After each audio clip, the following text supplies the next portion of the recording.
Bonjour à tous et à chacun. Nous sommes le lundi 3 septembre 2018.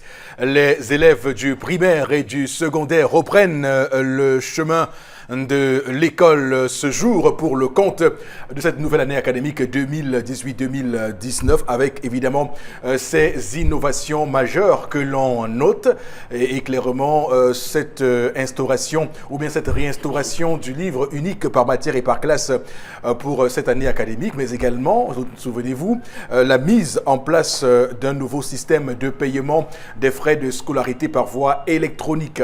On parle également ce matin de ce forum économique avec la Chine. Le président Paul Biya est actuellement à Pékin pour vivre ce grand rendez-vous de la coopération Chine-Afrique. Le Cameroun qui est bien mal embarqué puisque le pays demande que la Chine puisse assouplir en matière de financement les différentes conditions qu'elle impose à notre pays depuis quelques mois, mais également la signature d'autres accords portant notamment sur la restructuration de la dette camerounaise. Un chiffre important à retenir ce matin, l'économie où les plus grands projets camerounais sont financés à 70% par la Chine. C'est une grande question et l'enjeu est colossal ce matin pour ce forum, le forum de coopération Chine-Afrique, aujourd'hui et demain à Pékin. Madame, Messieurs, installez-vous confortablement parce que des sujets, nous allons en prendre de la graine ce matin avec l'équipe en plateau. D'abord vous, Charles Abel Bachou, bonjour et bienvenue. Bonjour, monsieur Eric Fopoussi Negou. Également sur le plateau ce matin, mesdames, messieurs, dans le décryptage de l'actualité comme au quotidien. Avec vous, Florazé, bonjour et bienvenue. Bonjour, monsieur Fopoussi Negou. À vous sur le plateau, bonjour et à nous, chers téléspectateurs. Ce matin, dans le cadre de la revue des réseaux sociaux, nous avons pas mal d'informations à partager avec vous, des images plutôt scandaleuses quand on parle d'infrastructures routières au Cameroun. Et puis, pourquoi pas de cette rentrée scolaire de cette date 3 septembre 2018, est-elle effective sur toute l'étendue du territoire? En tout cas, on s'interroge à travers la revue des réseaux sociaux, monsieur Fopoussi Negou. Donc, Florazé, qu'on va retrouver également sur les différents sujets que nous aborderons d'ici ce moment précis de l'émission, donc à 11h05. On va également introduire ce matin sur le plateau. Bengan, bonjour et bienvenue. Bonjour, monsieur Fopoussi Negou. Bonjour à vous, chers téléspectateurs. Qui sera le directeur de campagne de Paul Biya pour 2018? Le Premier ministre ou le directeur du cabinet civil? On parlait du directeur du cabinet civil, mais il n'a encore rien dit officiellement. Merci. D'habitude, c'est le Premier ministre. Comme si ce sera le directeur du cabinet civil, on va voir. Voilà. En tout cas, le changement est acté au sein du RDPC et que désormais, c'est M. Vando Ayolo qui va assurer cette campagne présidentielle. On peut comprendre pourquoi Philémon Yang actuellement est mis à la touche, mais je rappelle que Philémon Yang est le président de la commission de campagne pour le nord-ouest du Cameroun. Donc il y a eu ces présidents de commission de campagne là dans les 10 régions et Philémon Yang fait bien partie des équipes qui porteront le message de Paul Biya pour la joute électorale qui arrive le 7 octobre prochain. Le cabinet civil ne serait pas membre du RDPC, qu'on dit. Mais moi, je ne sais pas. En tout cas, le président... De toute manière, peut prendre n'importe qui, même s'il n'est pas militant du RDPC. Tout à fait. Donc, il peut rapidement aussi payer ses cotisations, payer sa carte. Donc, c'est une affaire de procédure. On va, madame, monsieur, démarrer ce programme ce matin. Nous sommes, je le rappelle encore, le 3 septembre 2018, jour de rentrée scolaire au Cameroun. Et donc, démarrons cette émission avec l'histoire du jour et ces tendances cognent la voyageuse qui se met en place. Bonjour et bienvenue. Bonjour Eric, bonjour encore à tous ceux qui nous regardent du côté de PK8. Je sors comme ça de PK8 résoudre un problème de rentrée scolaire en question. Un couple qui garde la rentrée scolaire de leurs enfants. C'est chaud. On m'a appelé qu'à 4h30 Momo. Non, il y a d'abord un couple qui m'a appelé à 4h30. Je n'ai pas décroché parce que je dormais. Mais ce matin encore, un autre couple m'a encore appelé vers 7h15, 7h20. J'ai pris une moto. J'ai dit que ici, là, je vais résoudre ce problème. Quand j'arrive à PK8, que vois-je? Un couple en détresse. Donc, il faut aider les personnes en détresse. Et du coup, ils ont besoin de conseils des téléspectateurs. Monsieur qui se réveille le matin, Eric, à 7h, 7h10, c'est où il voit encore ses enfants dehors. Il appelle sa femme, Christine. Pourquoi les enfants ne sont pas là à l'école? Il dit que ouais, ben, ils vont partir la semaine. Moi, j'ai décidé qu'ils vont partir plutôt la semaine prochaine. Monsieur dit motif. Pourquoi est-ce qu'ils vont partir à l'école la semaine prochaine, madame? Elle dit que non, les premiers jours de la rentrée comme ça, les enfants partent seulement pour travailler et jouer. Dans certains établissements, on ne commence pas avec les cours. Donc, où elle est là, elle ne peut pas aller envoyer les enfants à l'école la semaine. Donc, c'est jusqu'à la semaine prochaine que les enfants vont partir à l'école. Et monsieur a fait de ça un problème. Il a dit qu'il ne peut pas payer la scolarité de ses enfants, les fournitures scolaires, les manteaux, les bottes, et les enfants sautent un jour de cours. Madame aussi, comme nous les femmes, on se connaît souvent, elle a dit que oui, papa, si c'est un problème de sauter les cours, si c'est ça qui pose un problème, que les enfants vont sauter les cours, laisse. Ils vont me recopier. Il a dit que personne ne recopie chez lui. Qu'elle s'arrange à amener ses enfants à l'école. Donc, quand il quittait les enfants, il n'était pas tout parti. Il a dit qu'aujourd'hui, à sa pause, il va redescendre chez lui. S'il trouve ses enfants à la maison, madame va avoir chaud. Et qu'il n'y a pas question, il dit qu'ils vont reprendre la semaine prochaine. Elle dit que non, à la rentrée scolaire, comme les premiers jours comme ça, les premières semaines, les enfants partent laver les toilettes de l'école. Je ne suis pas d'accord. Et mes enfants sont fragiles. Les enfants partent enlever les herbes à l'école. Et ils sont fragiles. Ils vont aller nettoyer les tables, bancs. Et ils sont fragiles. Donc, papa, laisse-leur recommencer l'école la semaine prochaine. Et monsieur voit que c'est un problème grave. Donc, le couple a besoin de vos conseils. Comment? Attends. La question, attends. Est-ce qu'on doit... Attends. Non, elle ne me pas en question. Est-ce qu'on doit envoyer les enfants à l'école le premier jour de la rentrée? À quel moment les enfants commencent-ils effectivement l'école? Voilà. Le premier jour de la rentrée, ou vous attendez même 2 à 3 semaines? Je ne sais pas. Ça, c'est des places Eric. Oui, tout à fait. Comment est-ce que... Non. Quel conseil est-ce que vous allez donner à ce couple? Oui. Je n'ai plus de... Quel conseil donnez-vous à ce couple qui dispute? Quel conseil donnez-vous à ce couple qui dispute concernant la rentrée scolaire? Voilà. Vous avez la parole, j'ai la parole, Père Momo a la parole. Eric, toi, tu as la parole. Flora, tu as la parole aussi.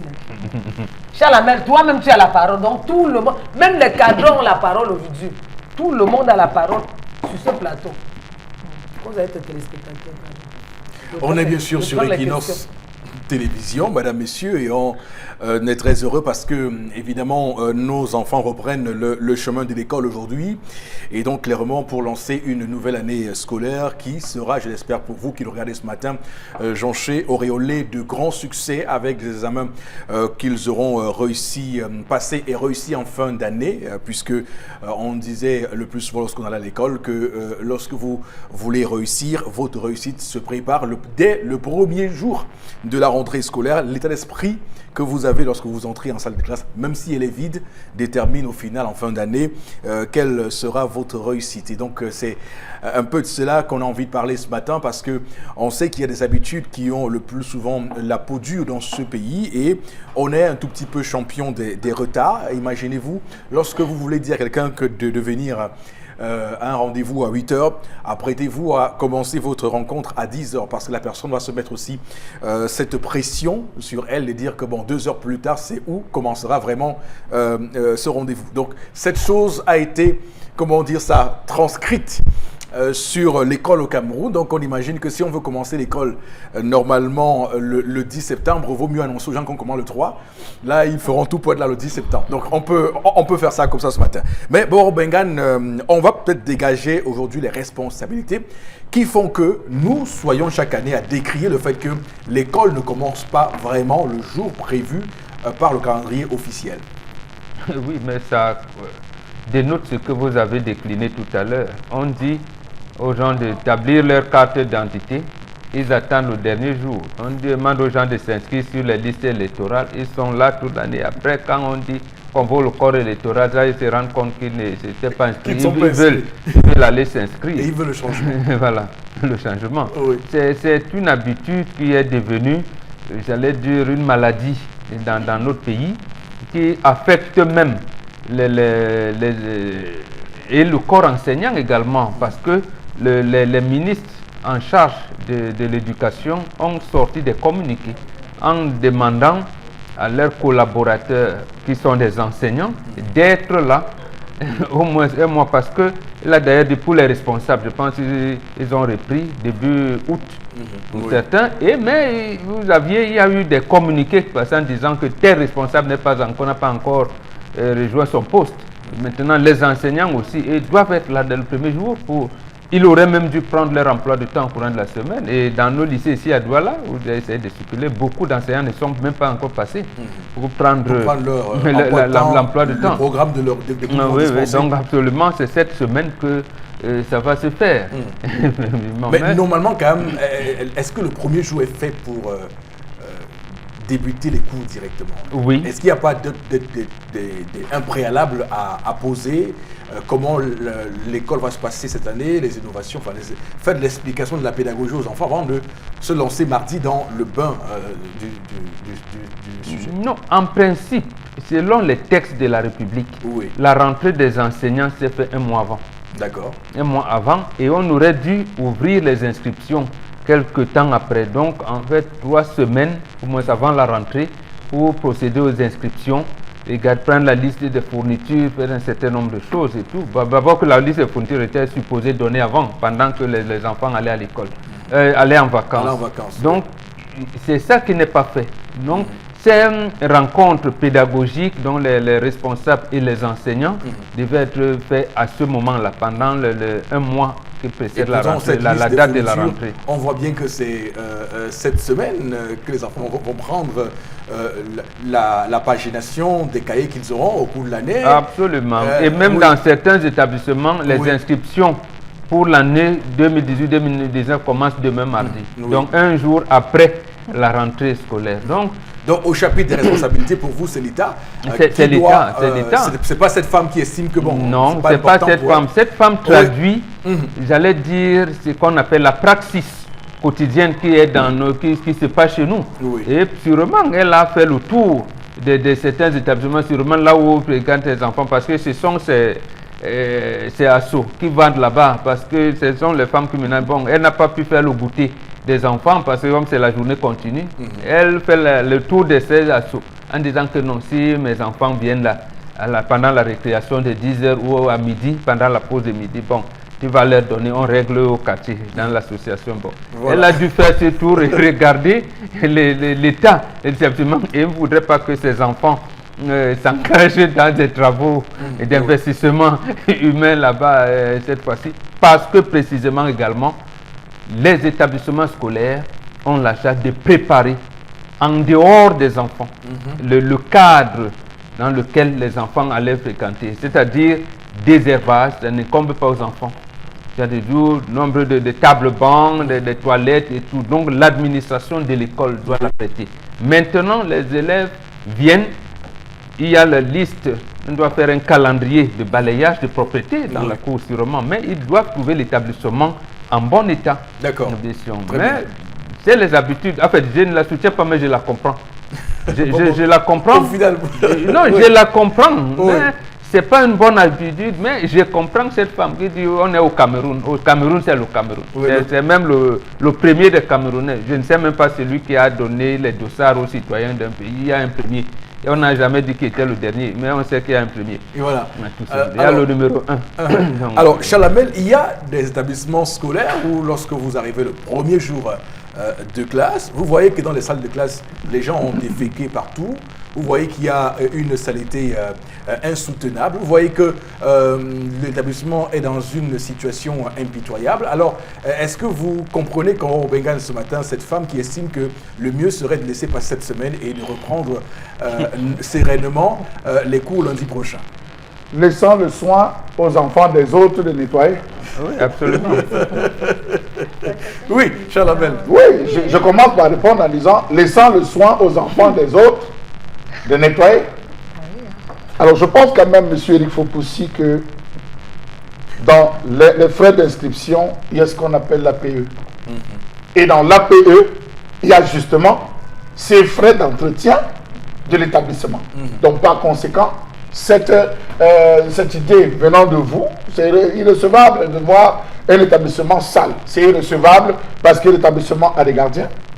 d'établissement à des agents d'entretien de propreté. Donc, de ce côté, c'est devrait, vous dites devrait avoir. Je dis devrait, monsieur mais pour dire que ce n'est pas aux enfants de le faire. Non, mais nous, on l'a fait à notre époque. C'était notre époque, monsieur Rifopoussi. Je ne pense pas que ça devrait être encore d'actualité ces jours. Celui qui sème tard récolte tard, monsieur Rifopoussi. C'est un proverbe de chez nous. Et un autre proverbe dit, on attend par la saison de pluie pour commencer à tremper ses grains. On trempe les grains de maïs avant la saison de pluie. Lorsque la saison de pluie arrive, on commence à planter ses graines. Donc, monsieur Rifopoussi, le premier jour de la rentrée tourne tout autour de 5 piliers essentiels. Le premier, c'est la prise de contact. Élève, enseignant. Même si vous n'avez pas tous vos enseignants qui sont présents, il est un devoir pour les enseignants titulaires d'être là ce jour. L'enseignant titulaire va rentrer et se présenter et donner la liste des enseignants qui vont l'accompagner. Chaque classe a un enseignant titulaire. Le deuxième point, M. Rifopoussi, c'est la réadaptation à l'environnement scolaire.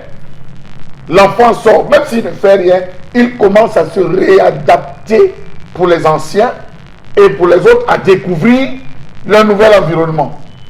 Le troisième point, choisir son banc. Comme on dit vulgairement, on n'a pas besoin d'un professeur pour choisir son banc, M. Rifopoussi. J'ai choisi de m'asseoir au premier banc, au deuxième, au troisième banc. Ce n'est pas le professeur qui va dire, monsieur, asseyez-vous là. Même s'il y a des professeurs qui... Le premier jour est réservé pour choisir les bancs. Il peut arriver qu'il y ait un enfant malade, qui ait des difficultés à voir le tableau.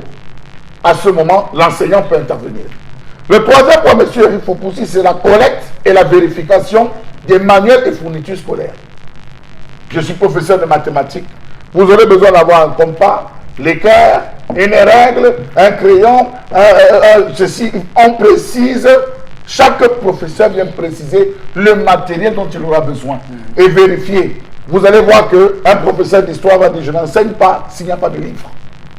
Dites à vos parents que comme on néglige l'histoire Jo, vous devez acheter un livre d'histoire Jo. Donc chaque professeur passe faire le balayage. Le dernier point, c'est les consignes de réussite, M. Rifopoussi. Les consignes de réussite, c'est dire que il y a possibilité pour ceux qui veulent véritablement réussir, de réussir, parce que la réussite se prépare le premier jour. Il y a d'autres enseignants qui vont dire, non, on va organiser les TD, les travaux dirigés. Ceux qui veulent rentrer déjà dire aux parents que chaque mercredi, chaque samedi, ça commence dès mercredi prochain, ça commence. Donc il y a un ensemble de choses qui sont dues le premier jour.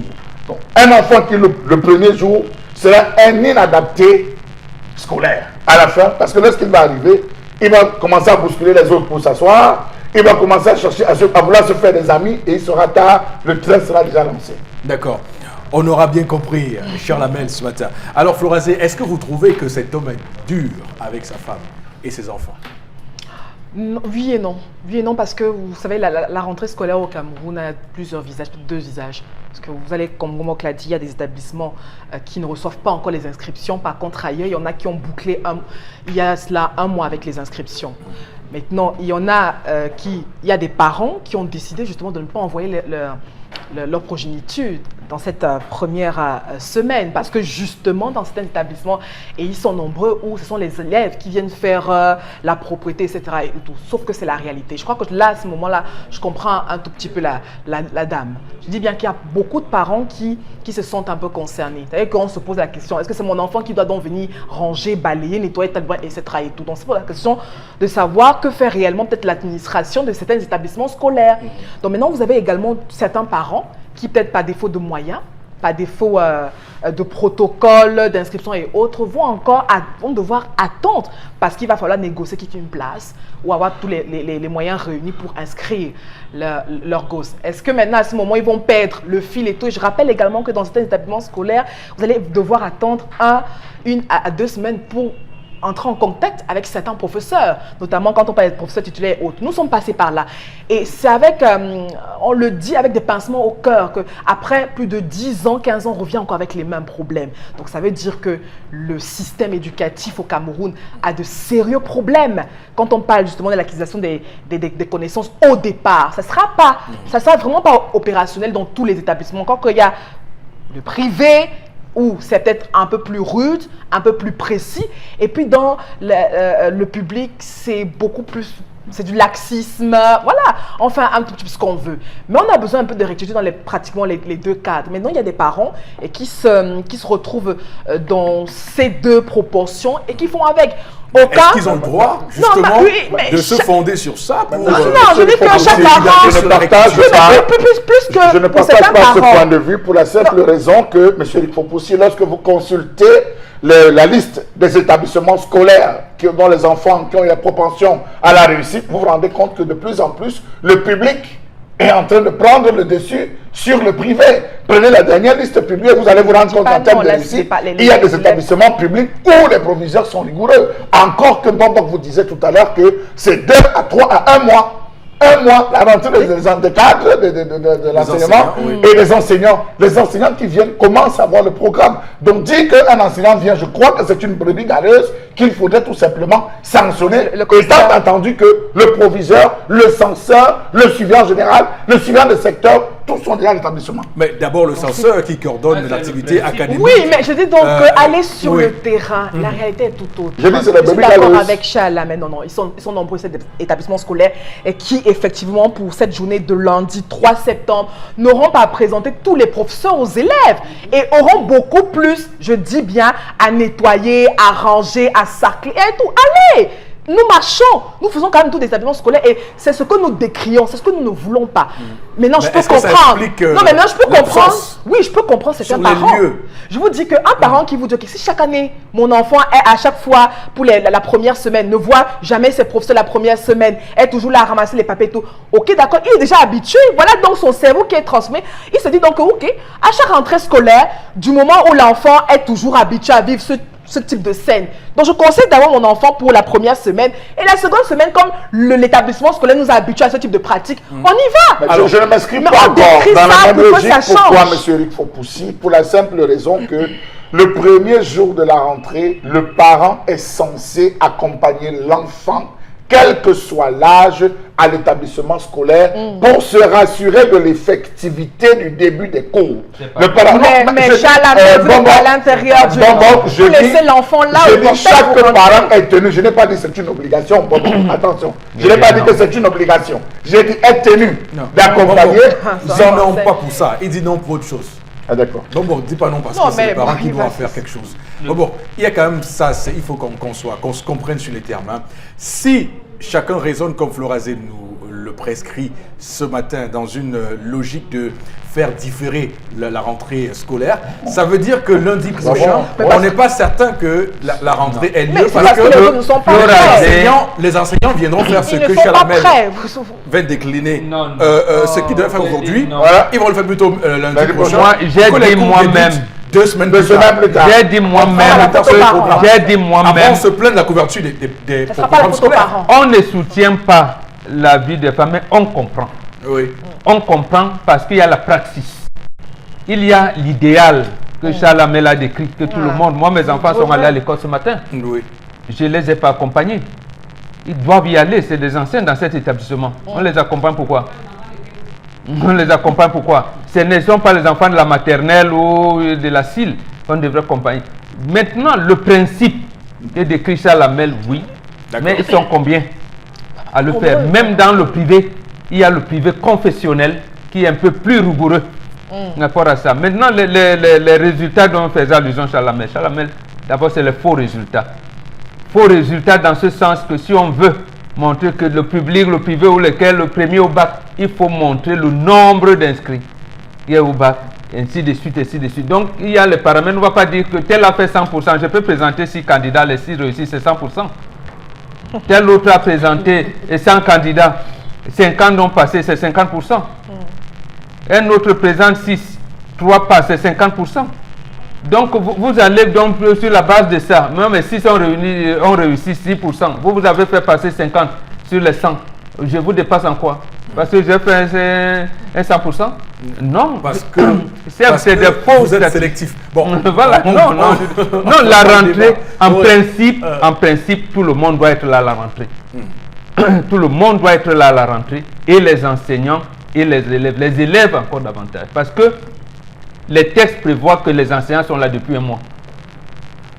Tous les enseignants devraient être là. Et là, que, oui, dispenser les cours le premier jour. Et là. dispenser les cours le premier jour. Donc, Voilà. en principe, l'élève doit être là le premier jour. Parce que pendant un mois, ce que Charles Hamel appelle les baby galeuses devait être signalé par le responsable de l'établissement à l'inspecteur départemental.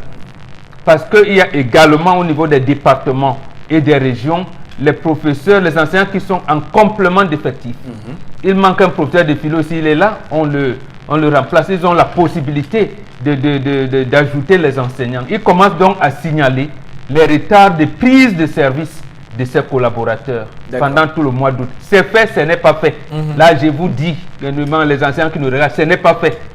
Parce que j'ai fait moi-même le tour à la délégation régionale des enseignements secondaires du littoral et même de l'enseignement de base, de l'éducation de base du littoral.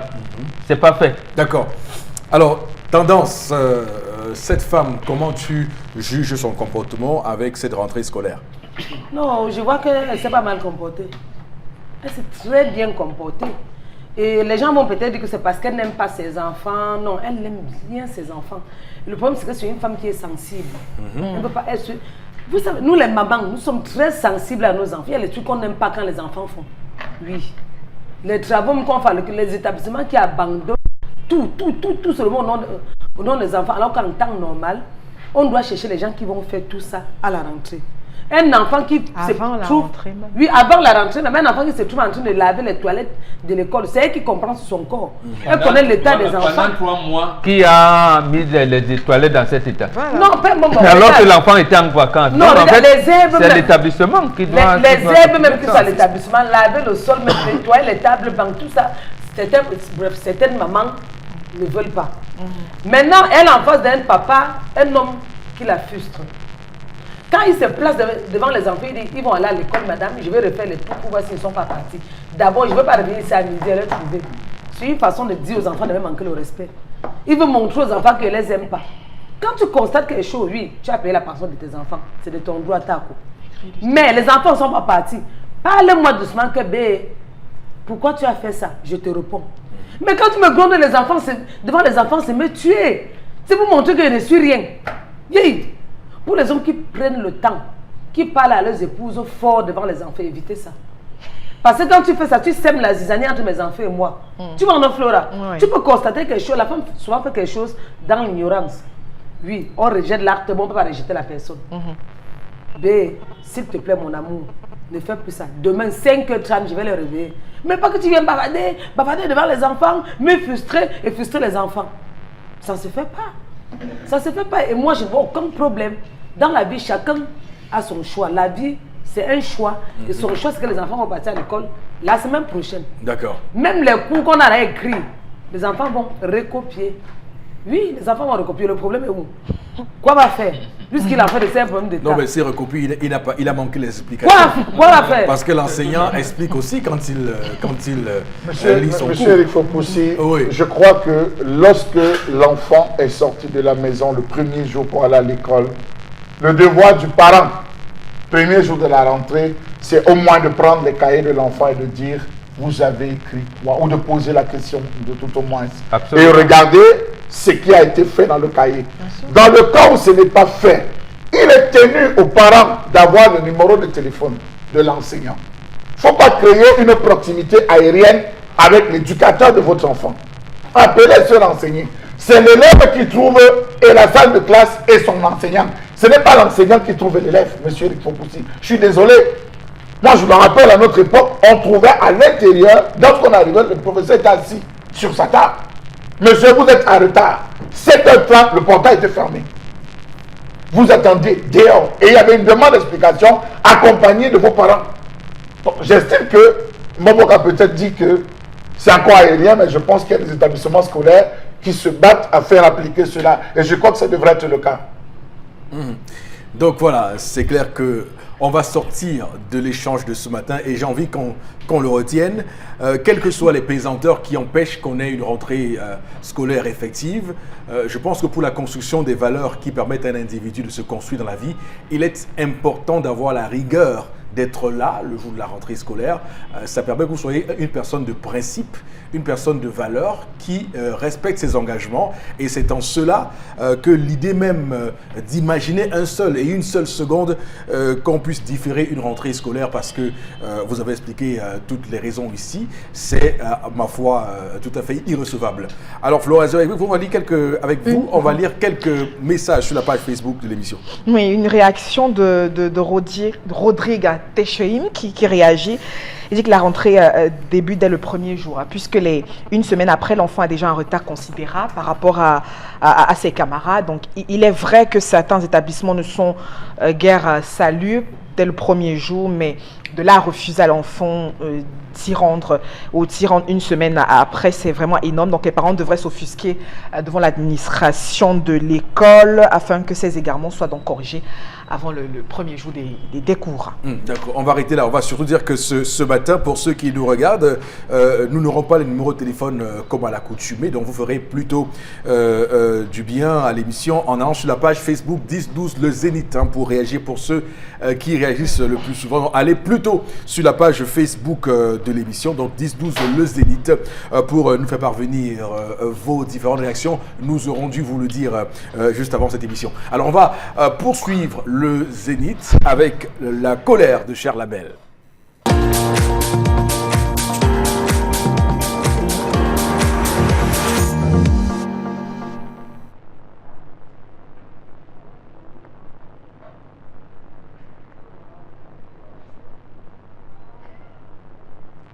J'accuse ce jour les communautés urbaines de ce pays. J'accuse ce jour les préfets, les sous-préfets et les maires. Oui, à mes yeux, vous êtes coupables. Pourquoi? Tout simplement parce que je m'interroge ce jour sur la question du désordre urbain dans les principales villes de ce pays.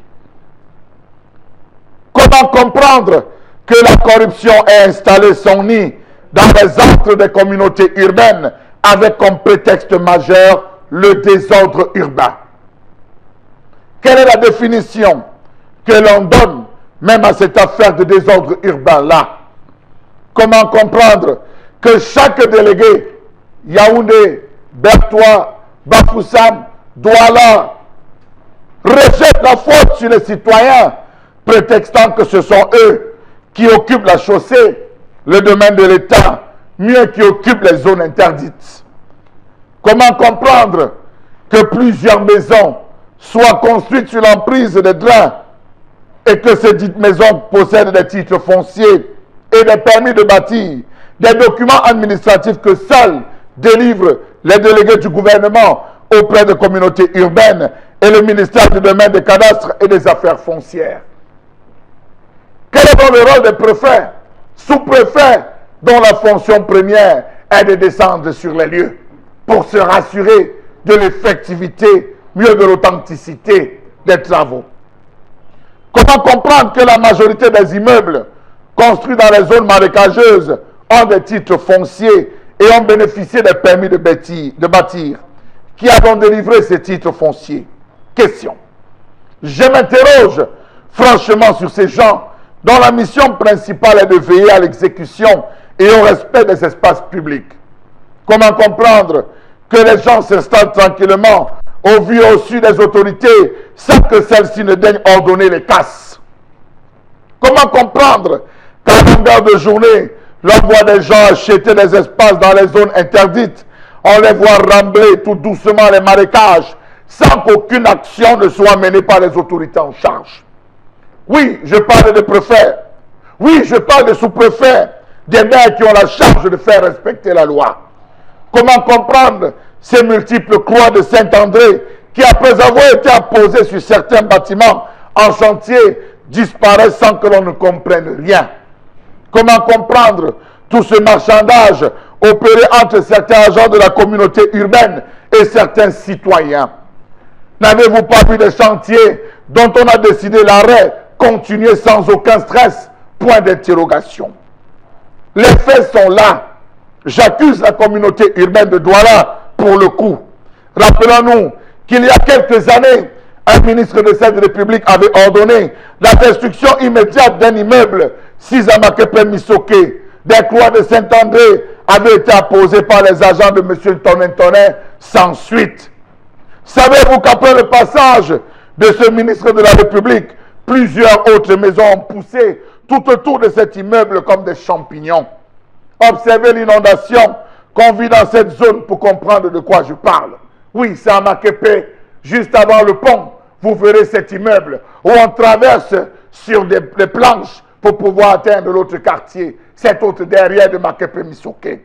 Comment comprendre que sur un chemin fréquenté comme celui-là, monsieur le préfet, monsieur le maire de Douala 5e, monsieur le sous-préfet, Jean-Marie Tchakui, n'avait jamais pris le taureau par les cornes lorsqu'il était à Douala 5e. Et vous parlez de désordre urbain. Qui occasionne le désordre urbain? Vous. Oui, c'est vous. Voilà des gens qui se retrouvent à demander un dédommagement si l'on viendrait désormais à vouloir les casser. Vraiment, de quel côté sont-ils ces gens qui disent lutter contre le désordre urbain? Savez-vous que la majeure partie des quartiers dits spontanés sont nés de la même manière? Mabanda, Nkolmintak, quartier Bonamukuri, quartier Nkolbison, Makepe Misoké, Kambanan, Vallée Bessengue. Vraiment. Que dire de Sodiko, quartier bilingue, Pont de Bois, ou un drain obstrué, Mabanda, rue Guesson et le Camp Sable, quartier Logbessou, au lieu dit derrière Chefferie. Sodikombo, Carrefour PK11, les populations sont installées autour du ravin profond d'une dizaine de mètres. La nouvelle route, dans la zone dite du Grand Hangar, la voie publique est systématiquement assaillie par des commerçants qui étalent leurs marchandises à même le sol. Coiffe, château d'eau, école publique, Ndokoti, rond-point, entrée et j'en passe. Que font les agents de la communauté urbaine? Rien. Regardez les taximens qui chargent au niveau de coiffe, qui chargent au niveau d'école publique, qui chargent au niveau d'Aqua, derrière Saker. Dites-moi, vous appelez ça quoi? Ordre urbain ou désordre urbain? J'accuse et j'accuse parce que les coupables, c'est vous. Et j'aime le plus souvent à rappeler le j'accuse de Émile Zola avec vous, cher Lamel, lorsque vous entonnez, lorsque vous tonnez et détonnez de manière aussi forte le j'accuse sur la question de l'appétit au désordre urbain observé au Cameroun. Donc vous avez clairement établi les responsabilités ici et là, mais surtout voir comment se comportent les forces chargées de diriger ces différentes villes et communautés urbaines au Cameroun. Comment est-ce que ces forces-là réagissent face à cette situation? Donc, on va s'étaler sur cette question ce matin avec tous les échanges que nous aurons sur la question. Mais j'aimerais quand même dire qu'il y a des choses qui sont faites pour le coup, puisqu'on voit bien qu'on a mis il y a quelques années déjà, par exemple à Douala, un comité d'action et de lutte contre les ordres urbains dans la ville de Douala, donc au final, et qui était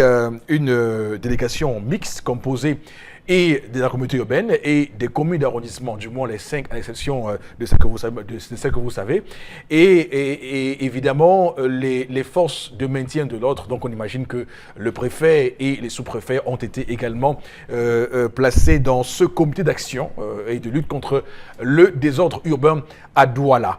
On voit bien les efforts qui sont faits à Yaoundé avec ce qu'on appelle là-bas entre guillemets Awara, qui est une sorte de milice de police municipale, je vous en prie, de police municipale, et donc qui chaque fois fait des descentes forcées, musclées sur le terrain pour dégager les étals de fortune qu'on peut retrouver sur la voie publique, mais également pour casser. Donc on voit très bien que ces choses-là se mettent en place, mais on se pose la question, pourquoi il y a cette résistance? Quelqu'un a dit pourquoi le désordre urbain au Cameroun a la peau si dure, Bobo Bengan? Parce qu'il existe le laxisme des autorités administratives et des exécutifs communaux. Comme disait Charles Lamel, il n'y en a pas. Ce n'est pas la population qui occasionne ça. Le désordre vient d'en haut, si vous voulez que je le dise ainsi. Ce n'est pas la population. Donc vous jugez que les efforts qui sont faits ne sont pas suffisants? Ils ne font pas des efforts. Je prends seulement 2 cas. Vous avez parlé des emprises, la route. Tous les grands marchés, jusqu'à Douala, marché central, Deido, tout, il y a des larges routes qui traversent ces marchés. Mais quand on laisse les populations occuper ces marchés et que vous venez leur donner les tickets tous les matins, ça veut dire quoi? Ça veut dire que vous voulez les chasser ou bien vous voulez qu'ils s'y installent? L'occupation temporaire publique. Vous voulez bien qu'ils s'y installent. Non, et vous venez délivrer les tickets tous les matins pour qu'ils payent. 100 francs et tout. C'est vous qui leur dites, installez-vous. À ce niveau, voilà le premier exemple. C'est simple. Pourquoi la police municipale ne peut-elle pas se déployer dans tous les grands axes et ces marchés-là pour discipliner la population? Première chose. Deuxième chose, consistant dans les marécages des drains. Les textes réglementaires de la République disent que ne peut construire à ces endroits-là que les fortunés. La zone que vous appelez Denver à Bonamoussadi, c'est une zone marécageuse. Avant d'aller y construire, il fallait faire un plan qui était validé par une commission et avoir les moyens pour savoir comment vous allez procéder le marécage. Il en est de cette zone de Denver à Bonamoussadi que M. Onobiono James Onobiono a construit bien sûr, j'allais dire sur un marécage. Mais il a fait un plan pour montrer comment l'eau allait être donnée et que ça n'allait pas. Même si ses voisins se plaignent que les eaux se retombent. Justement, ce n'est pas le problème d'Onobiono. C'est le problème du laxisme des autorités communales. Ce n'est pas Onobiono aller entretenir sur le carreau qu'on dit sur carreau. On sait bien que ces ruisseaux-là existent avant que les Blancs n'arrivent à Douala. Avant même que les premiers navigateurs arrivent ici, ces ruisseaux-là existaient. Et on vous dit, vous voulez construire, voilà comment vous devez faire. Et maintenant, plus en bas, que font les autorités administratives? Rien. La mailletture avait commencé à aménager les trains dans la zone que vous appelez Nilon. On vous parler de zone Nilon. Ça a été occupé de manière anarchique, on voyait. La zone dit fret aéroport. Et de l'autre côté, là on appelait Lorundora et maintenant vous appelez Bonaloka. Jusqu'à Somahop, que Scandance aime appeler Carrefour, j'ai raté ma vie. Voilà, que votre ami a transformé Carrefour Nelson Mandela. Là-bas c'est Somahop, Lorundora de l'autre côté, ainsi de suite. Tout ça, c'est des zones marécageuses. Il était interdit de laisser la population de s'y installer. On les a laissés. Et la presse, je me rappelle, nous on fait des gens en disant, vous allez faire comment? Empêchez-les. Ils ont bénéficié de leur branchement électrique et leur branchement d'eau. Et vous, on ne peut pas vous donner ces branchements si les autorités n'ont pas validé votre mise en place. Donc, nous avons besoin de construire. Il faut qu'on nous donne la preuve. Même les zones qui étaient, j'allais dire, acceptables ou alors pas aménagées, mais réservées pour la construction normale, les zones de recasement, quand on casse un Nebel, ça a été occupé de manière anarchique. Pas de population. Donc, c'est le laxisme de l'État qui se trouve aujourd'hui, j'allais dire, inondé, submergé par tous ces problèmes. Après, on vous dira, oui, 1000 personnes arrivent toutes les 2 semaines à Douala. Vraiment, on ne peut pas. On peut. Bon, j'aimerais surtout, parce que ça pose un véritable problème, celui de la tolérance administrative. Je rappelle qu'à Yaoundé, par exemple, Gilbert Timier Evuna a été accusé d'homme sans cœur. D'ailleurs, il avait dit qu'il marche avec son cercueil, puisqu'il a commencé là-bas, lorsqu'il a voulu faire de Yaoundé une capitale comme digne de ce nom, il a commencé à casser un peu partout. Alors, quand on le fait, les gens crient au scandale à un État qui n'a pas du cœur pour sa population. Comment donc on sort de ça? On doit casser l'air et loger. Premièrement, dans les zones aménagées, notamment les cités Makepe, Bonamoussa, cité des Palmiers, Mendong, Tchankansik, Mendong et tout, il y a des gens qu'on a laissé construire pendant les espaces verts. C'est-à-dire qu'il y avait des espaces aménagés où les populations pouvaient venir et, j'allais dire, se recréer et prendre de l'air. On a laissé les gens construire, qu'on les casse. Ceux-là, je pense qu'ils ne doivent pas être dédommagés. Ou alors qu'ils aient arrêté le maire ou le délégué de gouvernement qui les a permis de s'y installer. Ils ne devraient pas s'installer là. Deuxièmement, des zones où on a laissé les populations, notamment avec les permis de bâtir, ceux-là, on doit les dédommager. Parce que là, les communautés urbaines ont validé leur installation. On doit les dédommager. On construit les villes, monsieur Foposinégou. Regardez Douala seulement, la sortie est-ouest. Les zones qu'on appelle Mbanga Bakoko et tout. La première chose à faire, c'est la voirie urbaine. On fait les routes. Lorsqu'on commence à faire ce que vous appelez en technologie moderne, le lotissement, on fait d'abord la voirie. Pour avoir accès à tel endroit, on fait comment? Pour avoir ensuite les branchements d'eau, l'électricité. Ici, c'est le premier arrivé dans le village qui va faire, parce qu'il a peut-être les moyens, faire un branchement d'eau, l'électricité, et qui va commencer à donner le voisin. Tu vas voir les câbles montrés par ici. Un sous-traitant. Voilà.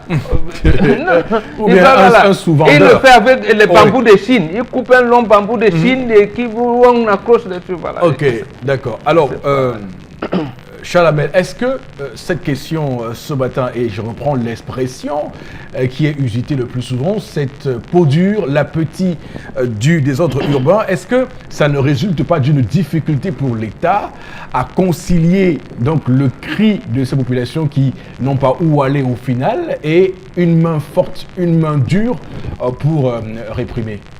Monsieur Eric Fopoussi, permettez-moi de vous dire que c'est tout. Sauf ce que vous dites, c'est de la poudre de perlimpempem, monsieur Eric Fopoussi. Permettez-moi de vous le dire. Rappelez-vous lorsque monsieur Jean-Marie Tchakoui était sous-préfet à Douala 5e. Quelques mois avant son départ, il avait fermé combien de bars? La majeure partie des bars pour trouble à l'ordre public. Mais une semaine, il manque de toilettes et tout. Mais monsieur il faut pousser avant qu'il ne quitte Douala 5e, les mêmes bars et d'autres sont nés encore. Rappelons-nous de Tamandjong, qui avait fermé les églises de réveil. Je vous donne avec des noms. Que les églises de réveil perturbaient et tout. On a fermé les églises de réveil. Faites un tour dans Douala 5e. C'est multiplié par 4, monsieur il faut pousser. Qu'on arrête de tromper. Nous avons notre principe qui est développé par ces différents responsables. Le principe d'instruction, reconstruction, monsieur il faut pousser. Vous avez vu le marché Noudaido? On a cassé le marché Noudaido, soi-disant pour libérer les emprises, permettre aux populations de circuler. Alors, marché Noudaido, on revend les places. Alors, marché Noudaido, vous allez voir, une liste a déjà été reconstituée. Les gens sont en train de payer et le prix fort. Chez qui paye-t-il? Allez savoir. Alors, marché central, monsieur il faut pousser. On a détruit le marché central, n'est-ce pas? Nous avons applaudi. Mais on est en train de le reconstruire, monsieur Eric Fopoussi. C'est un jeu auquel ces différentes autorités sont en train de faire, monsieur Eric Fopoussi. Vous avez vu le bois de singe? C'est des cimetières. C'était un cimetière, monsieur Eric Fopoussi. Vous avez vu comment les gens sont venus construire. Mais vous voulez nous dire donc que monsieur Tonnet, les maires, les sous-préfets, les préfets ne voient pas. C'est des gens qui sortent de leur bureau avec le regard figé, ils rentrent chez eux dormir. Ils ne connaissent pas ce qui se passe dans la ville, monsieur le Fopoussi. On a mis combien de drains?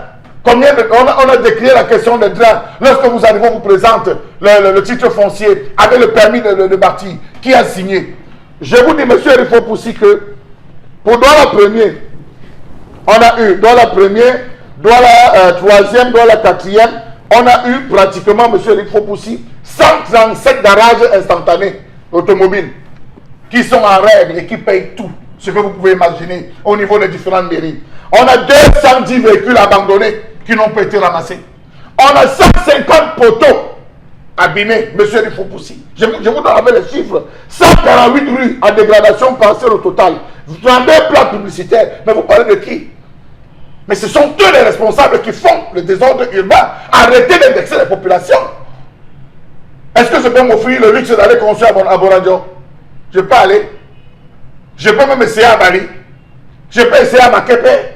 Je peux essayer à Longpont. Là où je trouve, laissez-moi aller construire. Mais comme ils ont une stratégie, permettre aux gens de rembler les marécages, comme disait Bobo. On laisse d'abord les populations pauvres. Elles rampent, elles rampent, elles rampent, elles rampent. Quand les gars voient que les gars ont suffisamment travaillé, ils vont là-bas dire que nous pouvons. Et ils viennent déloger les populations. Sous le fallacieux prétexte du désordre urbain, occupation anarchique. Il faut que ça cesse, monsieur Eric Foposi. D'accord. Alors, Florazé, quelle est votre analyse de la situation du désordre urbain au Cameroun? Vous savez, on a vu ça venir depuis pratiquement aujourd'hui 20 ans. On a décrié ces débordements et aujourd'hui on est au bout du gouffre. Hein. J'allais dire que le désordre urbain, comme Chalamel l'a martelé, sert à beaucoup de personnes, surtout les instances qui nous dirigent. Parce qu'il faut quand même avoir un peu d'humanisme. Et j'estime que ceux qui nous dirigent n'aiment pas le Cameroun. Et au contraire, sont peut-être fiers de voir comment la ville de Douala ou de Yaoundé ou de Bafoussam et autres tombe en lambeaux. Parce que maintenant, il faut quand même constater que le désordre urbain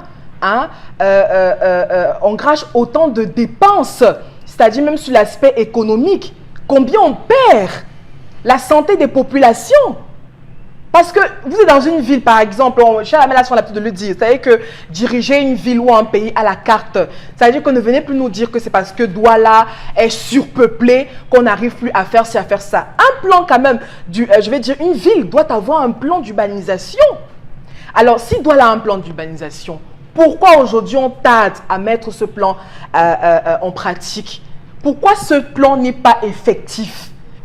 Concluons tout simplement que le désordre urbain, comme Chalamel l'a dit, sert. Il y a donc nos autorités qui veulent que ça se passe ainsi, peut-être parce que justement ça leur rapporte, je ne sais pas, des sous et autres. Mais dire que aussi la population a son mot à dire, a peut-être sa part de responsabilité. La population est en train de chercher de quoi faire son bien-être, je veux dire, des moyens pour s'en sortir, des moyens pour stabiliser une vie. Un bien-être quand même adéquat. Alors maintenant, venez dire aux populations, aux personnes, aux familles qui sortent tous les matins, aux Bayamselam et autres, qui se réservent par exemple une place de trottoir et autres, et justement appuyés par les autorités, comment voulez-vous justement que ça s'arrête? Mais non. Au final, c'est ça. Mais oui, parce que le chou et la carotte. Mais parce que justement, les autorités, c'est les autorités qui encadrent ces débordements. Ce sont eux qui encadrent ces débordements. Maintenant, la question c'est, mais pourquoi? Pourquoi encadrer ces débordements? Mais ça veut tout simplement dire qu'il n'y a plus de patriotisme. Et puis ceux qui nous dirigent n'aiment pas le Cameroun. Oui. Ils veulent voir le Cameroun peut-être tomber. Et peut-être le 7 octobre, ça sera justement la voie de sanction pour permettre d'avoir un nouvel air, une nouvelle vision pour transformer le Cameroun. D'accord, c'est bon. Alors, tendance, il y a ces commerces, ces colboxeuses, il y a ces gens qui vendent en bordure de route. Il y a également ces maisons qui sont construites à des endroits qui ne sont pas autorisés. Et donc, il se pose cette question depuis tant d'années. Comment on peut sortir de ça? Tu demandes à qui, Eric? Tu me demandes. Oh, père Momo. Depuis que j'ai parlé de l'immeuble de la mort au Carrefour Combi, quoi, ça a changé quoi? Quoi a fait?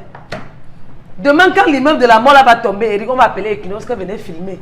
Nous, on va tout filmer parce qu'au-delà de l'image, nous rendons compte. Traversons à la cité. Voilà quelqu'un qui construit sa maison. Il y a le snack en bas. Et en haut, les gens habitent. Le lendemain, il faut que les enfants partent à l'école. En bas, c'est le brouhaha. C'est que la musique, qu'on joue la musique. À l'université, on avait dit qu'on va détruire les bars de ce côté. On n'a jamais détruit. Les bars fonctionnent. Je reviens encore au Carrefour comme Eric. L'immeuble de la mort est positionné comme ça en route. Quand tu laisses la route qui bloque pour aller vers Bilongue, tu laisses la route là. Oui. Tu descends comme si tu partais à Permis Souboum. L'immeuble est penché comme ça, Permis. Si tu vas prendre par là, toi-même tu vois. Je connais ça. Après, c'est que je connais comment on construit les maisons. Même si je ne connais pas, j'ai quand même l'œil pour voir. En bas, on vend les motos. En bas encore, toujours collé, donc toujours à l'immeuble de la mort. Il y a un grand bar, une maman qui vend le riz avec la sauce blanche. Les gens s'alignent là-bas. Donc si l'immeuble tombe, vous allez entendre qu'il y a catastrophe à Douala. Absolument. Pour finir, même, je ne sais même plus ce qu'elle veut dire, Eric. D'accord. Les maisons où... il faut casser. Non. Moi, je n'ai pas dit qu'on casse, mais il faut trouver une solution. Parce qu'on a dit que quand il y a dit qu'on casse les maisons des gens, Ils vont aller où? Ils vont aller dire que l'homme de bouche, hein, tu as dit qu'on nous casse, pourquoi tu n'as on pas aille dit qu'on où? nous casse. Mon problème, c'est que vous, si un Camerounais meurt, c'est moi qui paie. Tu comprends, non, Eric? Donc, quand vous avez un problème, ça me ronge. Délivrez-moi aussi. D'accord. Libérez-moi. C'est bon. Tu loues une maison où, en bas, il y a l'église. À partir de 2 heures qu'on prie, on te dit que c'est le veillée de prière. À côté, les enfants vont aller à l'école demain. Imagine si un enfant peut être intelligent. Il va seulement rester à l'école, commencer à chanter seulement. Jésus, Dieu des miracles. L'enfant parle quoi pour apprendre? À 2 heures, tu entends seulement. Yahweh, Dieu des C'est bon. miracles. Tendance, c'est bon. De qui c'est mon ton? Voilà, donc on va clairement attendre également vos réactions sur la page Facebook de l'émission. Comment vous jugez la situation du désordre urbain au Cameroun? Madame, messieurs, sur ce, on met un terme à cette première partie de l'émission. Nous sommes de retour dans un court instant.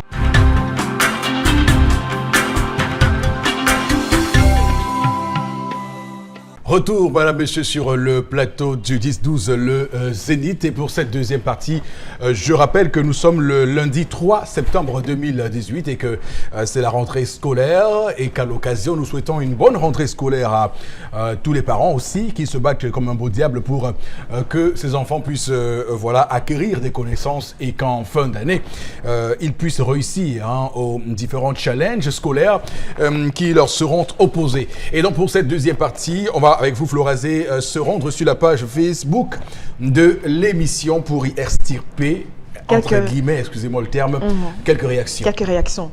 Idric Ludovic Awanda réagit. Les parents doivent envoyer les enfants le premier jour de la rentrée scolaire, car il y a certains enseignants qui dispensent leurs cours ce jour. Donc l'enfant peut recopier un cours autre que celui dispensé. Chaque élève dans une classe a son cours propre à lui. Donc de nos jours, nous avons cessé d'ingénieurs, enfin, non, sans. Une autre réaction d'Arnold Fongen qui dit que les années se suivent mais ne se ressemblent pas. Donc, par rapport à l'histoire du jour, il est d'accord qu'il faut commencer dès le premier jour. Une autre réaction de Daniel Fabiola Tsonan qui réagit ce matin. Et puis elle dit dans un lycée de la place, il y a une terrible situation qui s'est déroulée la semaine dernière avec un proviseur qui a fait passer des élèves ayant une moyenne de 9,50, 9,99 au rattrapage. Et puis après cela, les candidats de la totalité de ces enfants ont été rejetés pour échec. Donc maintenant on demande 60 000 francs à Satan pour envoyer les enfants en classe. Est-ce que c'est autorisé, s'interroge-t-elle? Est-ce légal? Donc elle s'interroge. Donc les parents sont alarmés par cette situation dans ce dit lycée. Envoyer les enfants en quelle classe? Elle n'a pas précisé. Il est permis aux proviseurs de procéder à des rattrapages si c'est nécessaire. Ce n'est pas interdit de toutes les manières. C'est pour les examens, bon. C'était les examens officiels. Non, il a dit en classe supérieure. Oui, c'est sûr que ça doit être en classe. Et il demande 60 000 pour les demande alors. C'est ceux qui ont échoué, bon, peut-être au BPC. On dit qu'on envoie en seconde, vous aurez le temps de composer. Je pense que c'est de ça. Bon. Alors, autre réaction ce matin par rapport à la colère. Ça profite à ceux qui s'en sortent le désordre urbain, nous dit Noël Amérital, dans cette cacophonie, donc tout pour bloquer et ensuite insister sur les plans d'urgence. Quand vous avez un enfant qu'on pourchasse dans la rue, un enfant qui vend, je ne sais pas moi, l'eau de 50 et qu'on pourchasse dans la rue pour payer 100 francs. Sur l'impôt libératoire, on lui demande de payer son ticket 100 francs.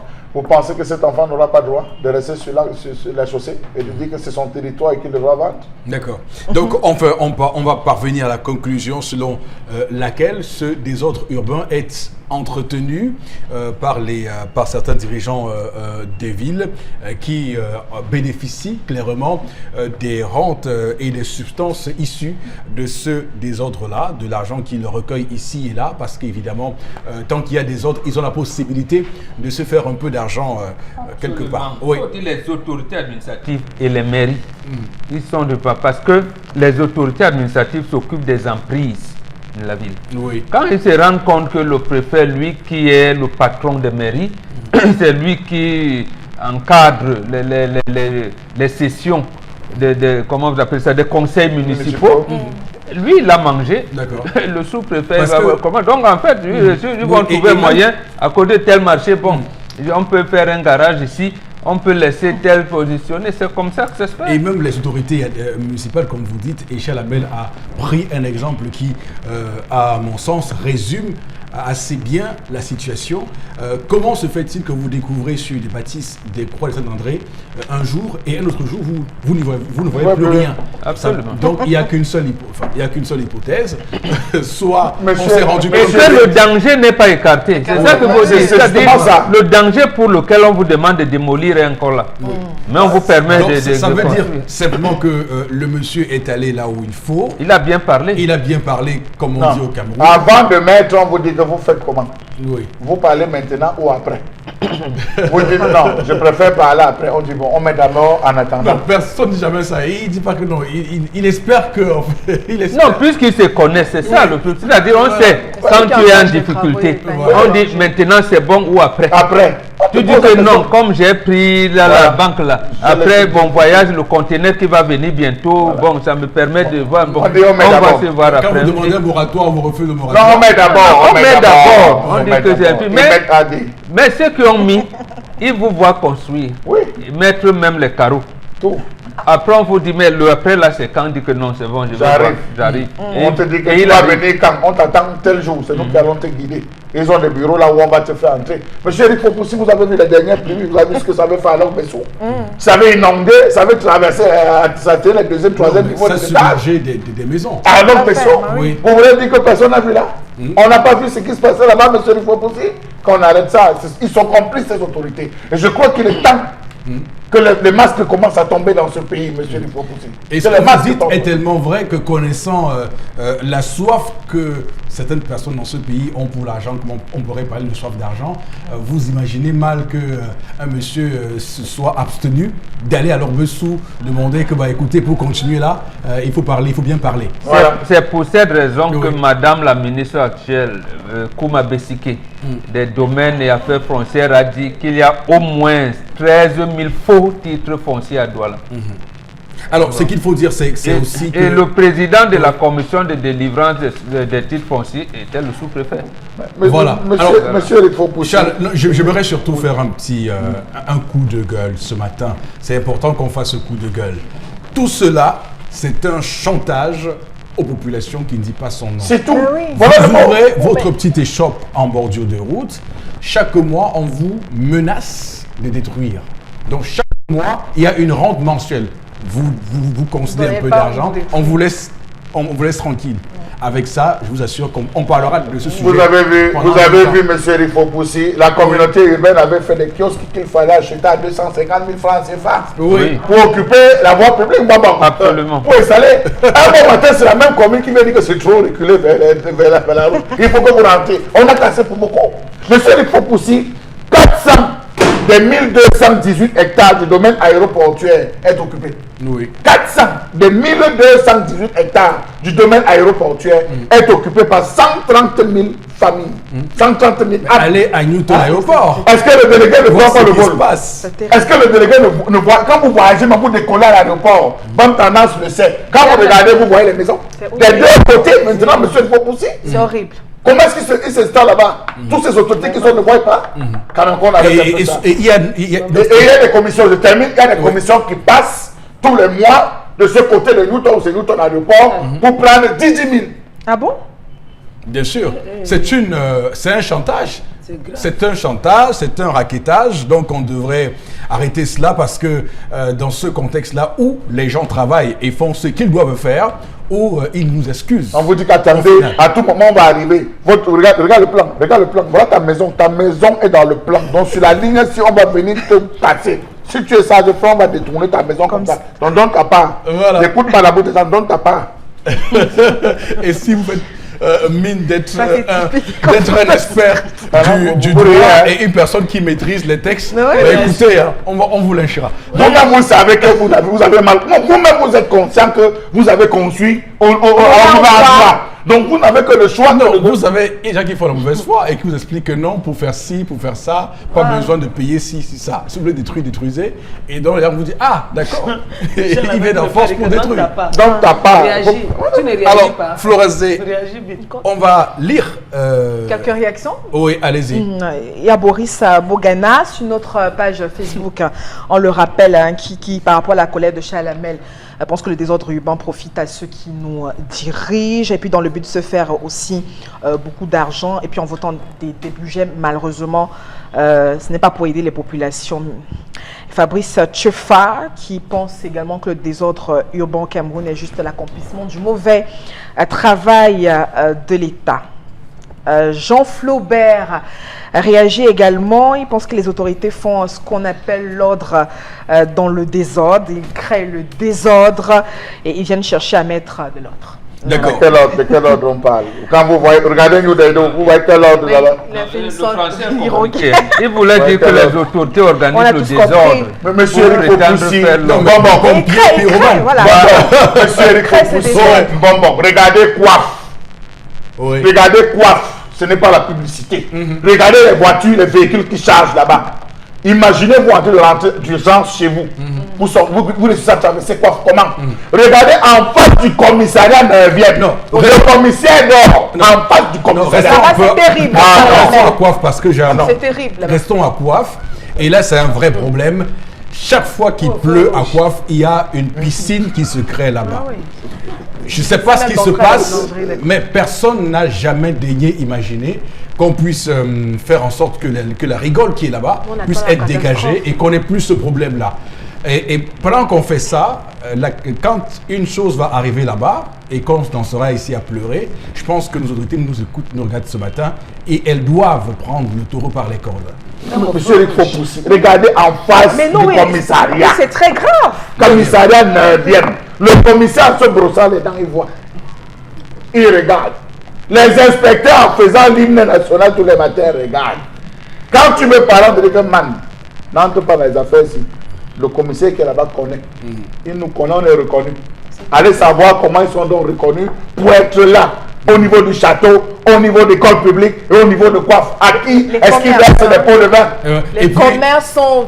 Et puis souvent pour nous burner, pour nous mettre la poudre aux yeux, ils font souvent semblant, de décaler un peu les places de ramassage de véhicules temporaires. Ça veut dire qu'à un moment donné, vous comprenez comment les chauffeurs se refusent de garer à un endroit parce qu'ils estiment que la police est Si devant. ça interdit, oui. Mais ça se fait une fois sur 10. Allez-moi de côté. De côté, alors, mon Dieu, ceux qui vont vers Dakar, ceux qui vont vers les PK, vous allez voir comment ces gars à ce niveau. Parfois, vous voyez même les chauffeurs menacer en disant que je ne t'ai pas donné. Et si je ne t'ai pas donné, tu veux me parler pourquoi? Tu n'as pas eu ta part. J'ai assisté à une scène comme ça, j'étais horrifié. Un chauffeur soit dit que tu n'as pas eu. Tu vas encore quoi? Et ce qui m'énerve même devant le gym là, nos mamans du Nord qui vendent les archives grillées avec les enfants toujours en route. Même si on pouvait un peu faire qu'elles se reculent un peu derrière, tu vois une maman, les mamans qui grillent les archives dans les bouteilles là. Parfois tu viens les trouver là avec les bébés au dos, les enfants qui se baladent, qui rampent au goudron. Pour moi, ça me fait mal en C'est même un autre commerce, un autre marché qui vient de naître ici là, à les l'école enfants qui publique. sont en route là. Les biscuits, les croquettes, Oui, tout ça, les ça enfants, vient. vraiment, la route là. Un accident est D'accord. fait arriver. Ça peut Ok. faire pas là, on ne parle plus de ça. Donc, moi, ne peux pas. Merci. En quelques secondes, tu peux perdre l'œil sur un enfant et on le perd. Ouais. Bien sûr. Oui, que tu sois en train d'emballer les arachides, l'enfant ramé pour au goudron et bonjour la catastrophe. C'est vrai, D'accord. c'est vrai. Oui. Merci. Alors, on va vous remercier, madame, messieurs, de continuer à réagir sur la page Facebook du 10-12 le Zénith sur les sujets que nous développons sur le plateau. On va, Florazé, rester avec vous, puisque vous êtes très sollicité lorsqu'il est 11h ici chez nous. Oui. Alors, prenez rapidement le chemin de la revue des des réseaux sociaux. On Merci vous suit. aussi. 3 informations pour cette journée. Oui. Et puis la toute première, on parle naturellement de la rentrée scolaire pour cette date du 3 septembre 2018. Les élèves, écoliers et autres ont pris le chemin de certains établissements scolaires. On rappelle après 3 mois de vacances. Mais il faut quand même rappeler que c'est une reprise qui est fortement menacée aussi dans les régions du nord-ouest et du sud-ouest. On a également la ministre Youssouf Adida qui est également attendue dans la région du nord-ouest pour une visite des lieux. Et puis, on a dans la partie, cette entrée-là, précisément à Mora, Madame Nalova Nyonga, qui est également attendue de ce côté, en lien avec cette rentrée scolaire, qui a donc plusieurs visages. On rappelle que certains parents, familles ont encore apporté beaucoup de difficultés d'accès déjà au manuel scolaire, difficultés même d'accès à certains établissements scolaires. Vous l'avez peut-être constaté dans la ville de Douala, il est très difficile de circuler, mais déjà le constat est fait dans certains établissements scolaires. Ils sont nombreux ces élèves écoliers qui ont pris le chemin de l'école. De quoi mentir le sujet de ce matin, l'histoire du jour. Ouais, c'est vrai que on sent, et ça, on l'avait dit ici lorsque la ministre Nalova Nyonga avait été nommée, qu'avec la rigueur anglo-saxonne, on verrait des lignes bouger, et cela semble aussi impacter d'ailleurs sur la ministre de l'Éducation de base qui en prend elle aussi un peu l'exemple. Donc on est très heureux de constater que la rentrée scolaire ce matin est quasi effective, même si on peut se plaindre de quelques autres tracasseries liées aux inscriptions, mais également au manuel scolaire. Non, la rentrée scolaire a toujours été, je veux dire à ce niveau, n'eût été les agressions que nous avons eues dans l'extrême nord avec Boko Haram, à un moment donné, mais le reste du pays était calme. Et à partir d'octobre de 2016, avec la crise dans le nord-ouest et le sud-ouest, et tout de même, le reste du pays, je veux dire, malgré la pauvreté ambiante, la paupérisation du peuple et tout, les parents se battent pour envoyer les enfants à l'école. Bien que mal. Maintenant, dans les 3 régions-là, Flora nous apprend qu'elle est allée à l'extrême nord. Je pense que là aussi, la calmie a commencé à venir. Et il faut peut-être dire quelque chose qu'on n'a pas relevé bientôt, c'est que les hommes en tenue, les militaires de BIR, quand même, se sont substitués aux enseignants. Et il y en a qui ont commencé à dispenser les cours dans certains établissements primaires, dans cette zone-là. Donc, on peut penser qu'ils sont venus à Paris. Et en fait, ils sont militaires, certes, mais pour beaucoup d'entre eux, ils ont été formés à l'école normale de l'enseignement général. C'est-à-dire qu'ils faisaient partie des instituteurs qui n'avaient pas été recrutés au sein du système éducatif, mais qu'ils ont fait le concours du BIR et ils ont été reçus. Et face à une situation pareille, ils sont venus combler la situation, le vide qui existait. Maintenant, restent les régions du nord-est et du sud-ouest, dans les grandes villes Douala, donc par exemple Beya, Limbe, Bamenda, peut-être, mais l'arrière-pays alors dans les 2 régions, je ne pense pas qu'on puisse parler de rentrée effectivement. En tout cas, connaissant Madame Nalova Nyonga et sa rigueur anglo-saxonne, je peux vous rassurer que cette question-là est clairement traitée au ministère des enseignements secondaires. Vous verrez dans les jours à venir des actions menées pour cela, parce que l'extrême nord a commencé. Ensuite, il y aura une série d'activités et d'actions qui vont être menées pour clairement rassurer vos inquiétudes ce matin au Robengan. Chalamel, votre lecture. Monsieur Eric Fopoussi, je ne suis pas d'accord avec vous. C'est-à-dire? Ni avec vous, ni avec Bonbon. Pourquoi Madame la ministre devait discuter avec les chefs d'établissement. Monsieur Eric Fopoussi, la pension a augmenté dans tous les établissements scolaires cette année.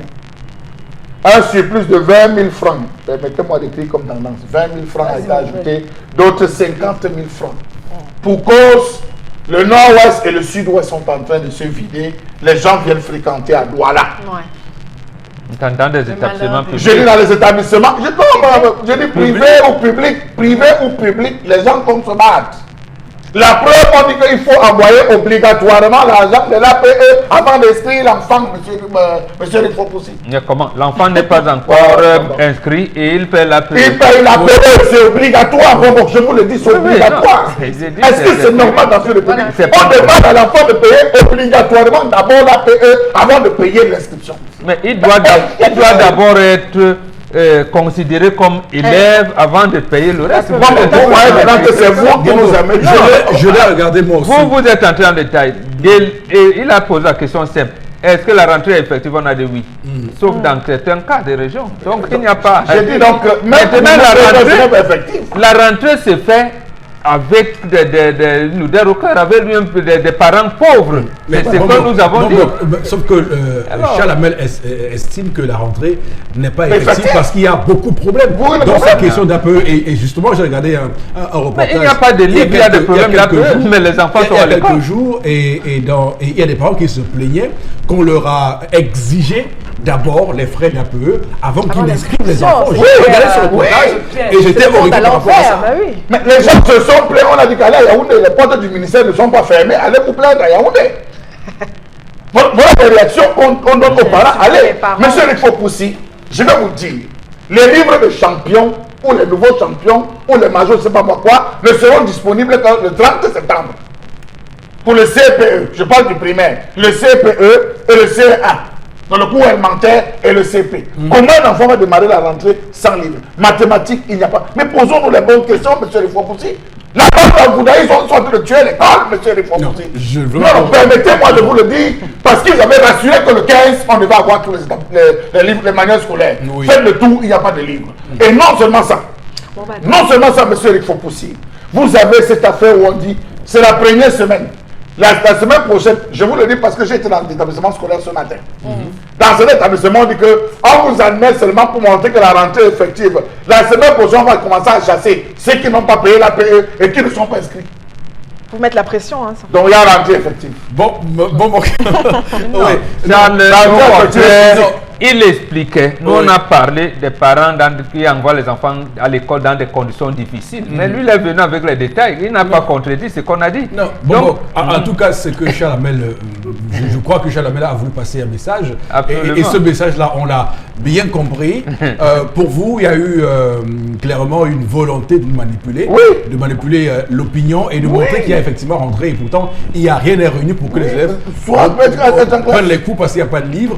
Il y a peut-être pas même d'enseignants déjà fixés sur son programme de cours. Il n'y a peut-être pas aussi, comme vous dites, les fournitures scolaires pour effectivement faire l'école aujourd'hui. Monsieur Rifopoussi, je vous prends un exemple simple et les parents nous regardent. Pour acheter un livre de 2000, vous dépensez 4000 de taxi. On vous a aidé. Vous cherchez à aider, il n'y a pas. On dit alors à quoi? Vous allez à quoi? On dit il n'y a pas. Alors assistez les paniers. Vous n'avez pas assisté les parents, on dit que c'est sûr qu'il y a ça. Ah, quoi non? Charles Hamel, nous le disons ici. Peut-être même l'histoire du jour nous a amené à cela tout à l'heure. Ça veut dire la chose simple suivante. Les parents doivent commencer à dire non. Doivent apprendre à dire non. C'est aussi cela la citoyenneté. C'est-à-dire que ce manque d'esprit, d'équipe, fait que chacun veut régler à part. Comme on est habitué au bac-bac, on va dire, mais mon enfant, non, on doit dire non. Le livre, les miens n'ont pas, les miens n'ont pas de livre. Je ne vais pas aller les chercher dans toute la ville de Douala. Ils vont à l'école. Quand on les chasse, je vois. Mais quand on les chasse, je vois. Je vous ai dit un parent soucieux. Tout à l'heure dans l'histoire de je vous parlais. Il n'y a pas de parents. C'est vous qui êtes les éditeurs, les imprimeurs de livres? Non.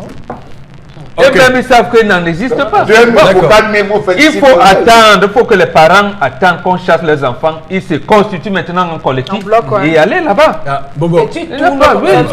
Écoutez, connaissant le Cameroun, ils le connaissent, moi les miens. Connaissant l'esprit des Camerounais, les miens, je n'ai pas de livre. Parce qu'il faut comprendre que personne ne veut que les personnes commencent par lui. Moi, les miens n'ont pas les livres. Là où ils n'en ont pas, ils sont à l'école. On les chasse parce qu'ils n'ont pas de livres. Là, on tendance. Oui, réaction. On les chasse. Tu m'as posé quelque chose, Eric. Sur la rentrée, pour toi, est-ce qu'elle est effective? On a vu les images là. Pour toi, c'est juste des élèves qu'on a rassemblés pour faire la photo et nous rassurer. C'est un peu comme c'était un one-man show. D'accord. Tu vois comment on fait le one-man show, non? On dit aux enfants que rassemblez-vous On prend les photos, on publie sur les réseaux sociaux pour faire des commentaires. Flora, toi, me regarde bien. C'est un peu one man show là-bas, à moins que peut-être ne voit pas bien. C'est le one man show, Eric. Selon toi, tu vois comment vous aussi tu me dis. C'est le one man show. Donc c'est les photos qu'on a, c'est pas comme ça. On a besoin de bruits sur les réseaux. Même cette salle de classe n'est pas réglementée, c'est pas crépi. Regarde. Ce n'est pas crépi, c'est pas réglementé. Comment ça, les enfants ne peuvent pas fréquenter là? On a encore des À l'extrême nord, il n'y a même pas de salle de classe, c'est sous l'arbre. D'accord. Là-bas, il n'y a même pas d'école. Vous même regardez dans quel état les enfants sont à l'école. Quand même. D'accord. Soyez un peu sérieux. Mais je reste à vous dire que on ne pense pas une seule seconde que ce soit là l'esprit de Madame le ministre Nalova Lyonga, qui, comme je vous l'ai dit, est doté d'une rigueur anglo-saxonne. C'est une rigueur de bureau.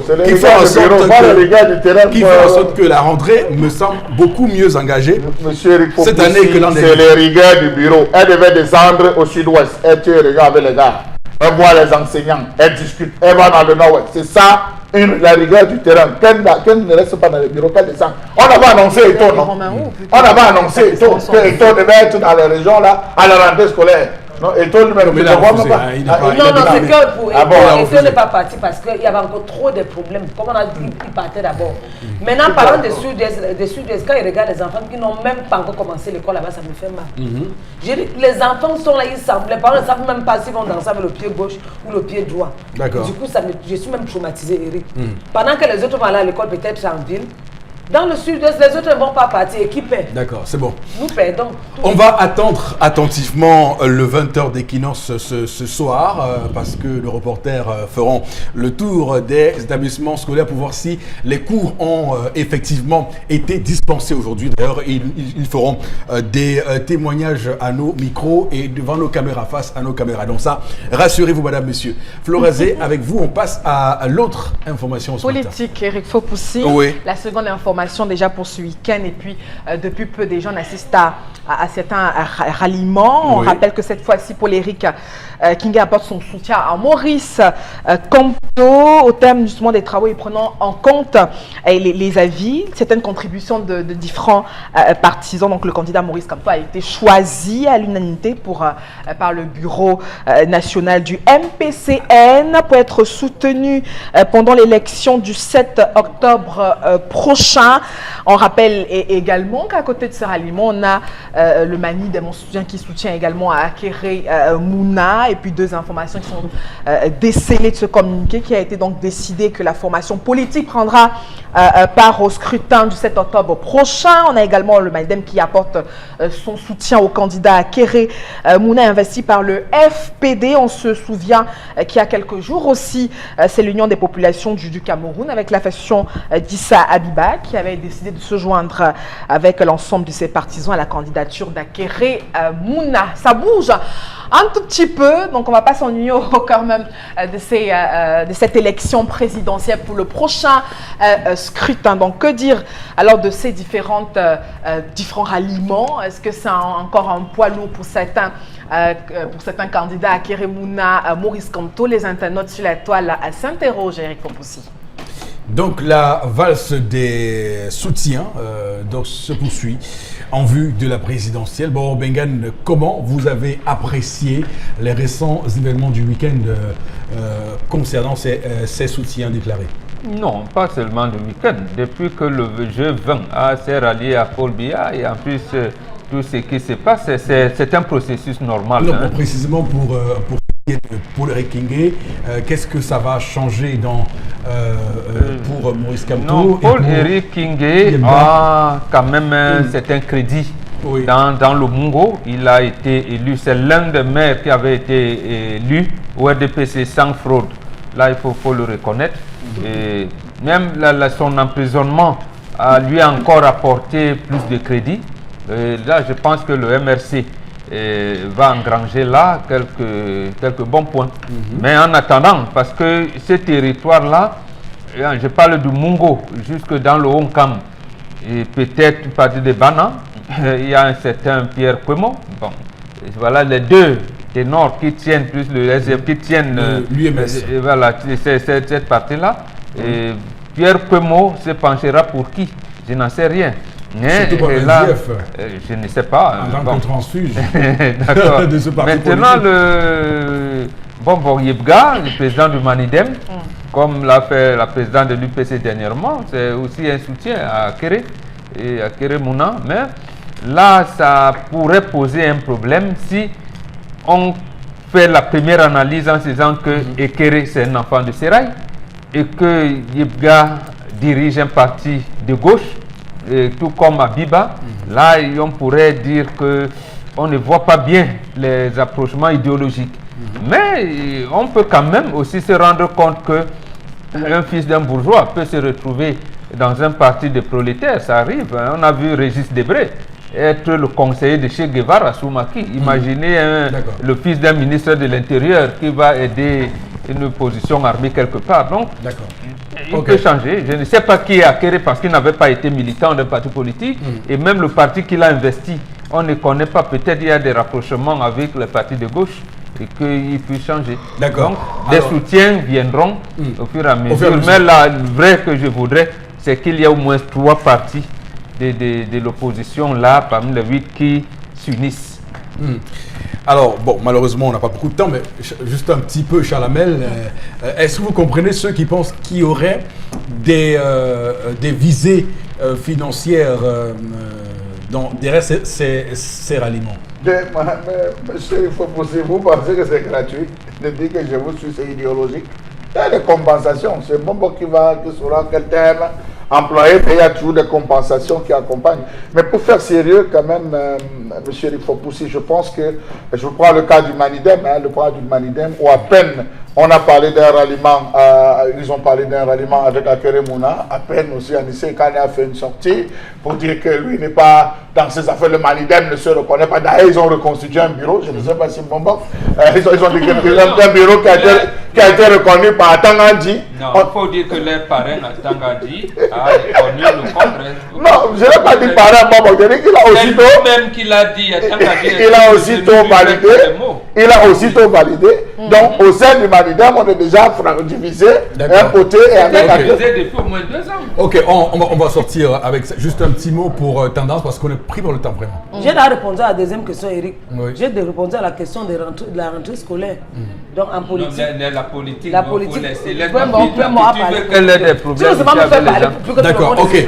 Alors, Florence, vraiment en clôture, en quelques secondes. Vraiment. Bon, oui, hein, on a tous peut-être assisté à des images tout effroyables hein, sur la route Niala, Château-Ras et tout. Donc des images insoutenables qui ont choqué pratiquement le Cameroun. Surtout, on avait des gros porteurs qui ont carrément été submergés. Et même tout de suite aussi, sur cette voie, on a eu l'implication du génie militaire, ce qui a quand même permis à certains, la population de ce côté, de se rendre dans leur activité. Je dis pour les élèves également, de sortir de là paisiblement. Mais en tout cas, la situation est plutôt critique sur cet axe. On est à Château. Et même quand on revient sur la voie de Lobaba, c'est terrible. Les populations peinent à circuler. On se demande bien si un jour ça finira. D'accord. Alors, bon, on bégane la communauté urbaine qui a donc voilà, sollicité le génie militaire pour également gérer cette situation. C'est ce qu'il fallait faire? Non. Mais là, il faut gérer ce qui est là, ce qui est plus urgent. Et le génie militaire est venu pour parler, mais ce n'est pas ce qu'il fallait faire, bien entendu. Bien entendu. D'accord. Qu'est-ce qu'il fallait faire? Mais il fallait dès longtemps, quand on avait commencé avec 2 voies à partir de Niala jusqu'à Château, il fallait continuer avec les 2 voies jusqu'à Ndokoti. C'est ce qu'il fallait faire. C'est du ressort maintenant de la communauté humaine. Ce n'est plus des travaux publics. Lui-même, il ne dit rien. On vient protéger le ballon, on ne dit rien. Je vais voir donc si, comment vous l'appelez, Betty Assomo. Comment il fait pour envoyer le génie militaire là? Bon, on ne sait pas. C'est le président de la République. D'abord, on ne vous a pas dit que c'est la communauté urbaine, ou bien c'est Ndjoumessi qui a envoyé. C'est la communauté urbaine. D'ailleurs, ils ont expliqué qu'ils sont en train de mettre en place une vaste stratégie pour que nos routes soient beaucoup plus durables à Douala. Ça aurait été plus facile peut-être de mettre les wagons qui prennent les gens là à partir de Japoma, qui les convoient jusqu'à Ndokoti, parce que là où il y a au moins 3 lycées, les établissements primaires, on ne les compte pas. D'accord. Donc, c'est ceux qui vont au travail et tout, fallait permettre de bien Donc, travailler. la communauté urbaine qui prévoit donc de mettre les pavés progressivement dans la ville, mais également les dallettes parce que le bitume, semble-t-il, n'adhère pas facilement au sol sablonneux et côtier de Douala. On va, madame, monsieur, mettre un terme à cette revue des réseaux sociaux et basculer au plateau B pour retrouver Constellamine en ce début de semaine, toujours en forme. Constellamine, bonjour et bienvenue. Oui, bonjour Eric. Nous allons commencer la vente de ce matin par les poêles Red Copper et Supergant. Le temps bien sûr de permettre à tous nos téléspectateurs de vivre en images le spot qui présente et qui détaille ces deux produits importants pour la maison. Est-ce que la nourriture colle constamment à votre poêle? Fatigué de frotter, gratter et d'abîmer vos poêlons? Eh bien, j'ai la solution. Bonjour, ici Cathy Mitchell avec ma nouvelle poêle Red Copper. Cette poêle révolutionnaire est faite de céramique non collante et de cuivre super solide. Garantie de rester sans égratignure. Pas de rayures et pas de résidus collés. Elle est légère et extra résistante. Elle ne s'égratigne pas et elle ne s'effrite pas dans votre repas. Regardez, des biscuits trempés dans le sucre à la cannelle et glacés de caramel collant. Mettez au four. Red Copper va au four avec sa poignée qui résiste jusqu'à 500 degrés Fahrenheit et le tout glisse tout seul. Miam! Cuisine et santé. Des lanières de poulet presque sans gras et presque sans huile. Red Copper utilise un cuivre pur à 100%, si durable que vous pouvez couper du beefsteak et des oignons pour un sandwich au steak et fromage fondant. Rien ne colle. Battez-y les œufs sans bol à mélanger. Vous gagnerez du temps. La poêle Red Copper est sans PFOA ni PTFE. Elle est sécuritaire pour vous et votre famille. Flambez vos desserts, grillez du poisson ou faites cuire un poulet au parmesan. Tout glisse facilement, même le sucre caramélisé ne colle pas. Versez sur des arachides pour une délicieuse gâterie. Vous aurez toujours une poêle propre. Fouetter, cuire, frire et même retourner. C'est vraiment la poêle la plus polyvalente sur le marché. Et en plus, elle va au lave-vaisselle. Voilà, mesdames, mesdemoiselles, messieurs, une fois de plus, bonjour et bienvenue à tous les nombreux téléspectateurs et surtout à tous les fans du concept Salaka qui vous interpellent encore ce matin. Il est question bien sûr de parler poêle, de parler bien sûr Supergant, parce que c'est important de les avoir à la maison. La rentrée scolaire a commencé, les enfants ont besoin de prendre un petit déjeuner copieux le matin. Ah ben oui, avec quoi est-ce qu'on devrait faire les œufs des enfants? C'est avec cette magnifique poêle Red Copper, la poêle de qualité supérieure, la poêle révolutionnaire. Elle est solide, elle est durable, elle est nyanga, elle est ndolé, elle est tellement stylée qu'elle donne l'envie de faire des omelettes, elle donne également l'envie de faire des crêpes, de faire également des gâteaux. Ah ben oui, et bien entendu ceux qui aiment le poisson à la poêle, ah ben oui, ah ben oui, ah ben oui. C'est donc l'occasion plus que jamais de commander dès à présent votre poêle Red Copper au prix bien sûr de 14 000, je dis bien 14 000 francs, une magnifique poêle neuve dans son emballage avec garantie. Je rappelle qu'elle est solide, elle est durable, elle est élégante, elle est stylée. Elle ne coûte que la somme de 14 000 francs seulement. Plus besoin d'acheter n'importe quoi, plus besoin d'acheter des poêles déjà utilisés. Optez pour la qualité, optez pour l'originalité, optez pour les poêles Red Copper. Ah ben oui, nos amis de Kumba, de Tiko de Mutengene, dont Animan Today, must commander this poêle. Na son fine way. When you make your pancake for you, when you make your fish, you make your omelette, you go fine sauté. Donc Animan Today must commander this poêle. Then call them say Red Copper. Na some fine friend, Zali, you have a fine plenty. Now only for 14 000 francs. When you call just no, then go sell them for you. For that ça for magasin 1001 tapis. À côté bien sûr de la poêle Red Copper, on parle également de cette magnifique paire de gants, Supergant. Vous l'avez donc bien entendu à 5 000, une paire de gants de qualité supérieure qui nous protège contre les brûlures à la cuisine. Vous l'avez donc à 5 000, cette magnifique paire de gants du côté bien sûr du magasin 1001 tapis. La cerise sur le gâteau c'est quoi? L'ensemble, bien entendu, vous le savez déjà, je vous le rappelle, l'ensemble de la poêle et de la paire de gants, vous l'avez bien entendu à 16 500 francs, cette magnifique poêle et cette grande paire de gants, vous l'avez donc à 16 500 du côté bien sûr du magasin 1001 tapis. Je rappelle, l'ensemble de la poêle et bien sûr de votre paire de gants, vous l'avez à 16 500 francs du côté bien sûr du magasin 1001 tapis qui est situé en plein cœur d'Aqua, en face du palais d'Ika. N'oubliez surtout pas, acheter la qualité c'est bien, mais acheter au magasin 1001 tapis c'est encore mieux avec le concept Salaka qui vous permet d'acheter la poêle et les gants à 16 500 francs seulement. Et n'oubliez pas, la livraison se fait dans tout le Cameroun et hors du Cameroun grâce à nos différents partenaires qui nous assurent une livraison de qualité supérieure. D'accord, très bien, merci beaucoup. Constilla Mille, mesdames, messieurs, on va poursuivre cette émission ce matin avec interpellation.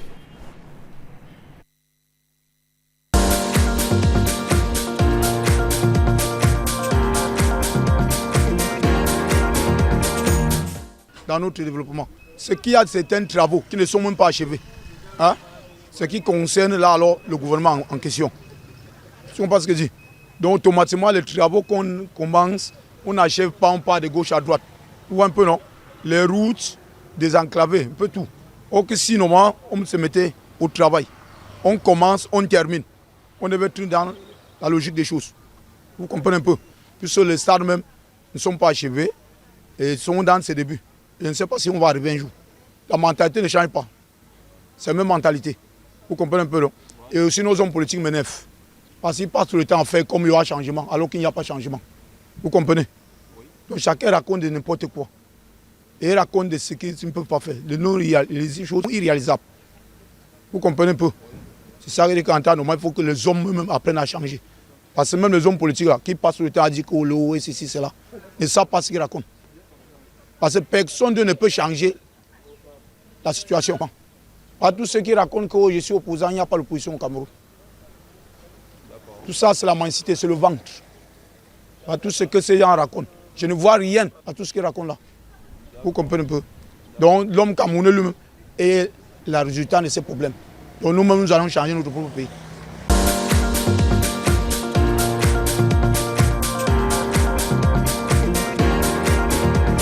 Voilà, nous comprenons beaucoup ce matin de la situation du Cameroun. Bon, Bengan, réaction suite à ce qu'a développé le compatriote? Non, deux petites choses. La première, je commence par la fin. Comment vous pouvez imaginer qu'un homme ne va rien changer si vous ne lui avez pas donné le pouvoir pour qu'il essaie de voir s'il va changer ou pas? Vous ne pouvez pas, ça c'est des suppositions. Deuxième chose, effectivement, j'ai vu un journal ce matin titre que le chef de l'État est en train de remplir ces conditions, notamment au niveau des infrastructures routières. Dans tous les 10 régions, il y a un vaste programme de routes qui est en train d'être achevé au ministère. Donc, je me demande réellement qu'on n'a pas cité le problème. Donc, il faut se dire que le constat est clair. Nous sommes dans un pays où la paupérisation fait rage, où on est le citoyen est abandonné. Je comprends la désolation de compatriotes. Nous sommes tous dans le même bateau qui est en train de chavirer. Okay. Mais c'est à nous de tenir le bateau pour qu'il ne chavire pas. Merci beaucoup pour cette interpellation ce matin, madame, messieurs. Voici la suite du Zénith. C'est la rentrée. Souriez, soyez motivés. Effectuez vos achats de 10 000 francs CFA minimum chez nos partenaires. Du 20 août au 19 septembre à Yaoundé et du 16 août au 19 septembre à Douala, participez au tirage au sort et tentez de gagner les lots juniors et les lots étudiants. Le principe est simple. Récupérez votre reçu de caisse, inscrivez au verso la classe de votre enfant plus votre numéro de téléphone et déposez votre reçu dans l'urne que vous trouverez dans le point de vente. Shopping List, your marketplace. Madame, messieurs de Shopping List, et pour en parler, Ouliane Zangué, responsable commercial, mais également Larissa Nomo, qui est chargée du marketing et la communication. Alors, bonjour à vous, bienvenue. Bonjour Eric et merci. Alors, c'est quoi Shopping List? Shopping List, c'est une place de marché en mode offline to online. Et déjà, je tiens à le rappeler, la première plateforme de e-commerce en mode offline en Afrique centrale. D'accord. Alors, elle vise à offrir au public camerounais les avantages du e-commerce, tout en maintenant les habitudes de consommation locales. Alors, l'autre particularité, les partenaires chez nous ont la libre gestion de leur boutique ainsi que leurs transactions financières. En 2 mots, voilà résumer le concept. Alors, clairement, qu'est-ce qu'il faut faire si on veut passer par Shopping List? On prend son téléphone, on perd qu'est-ce qu'on fait concrètement?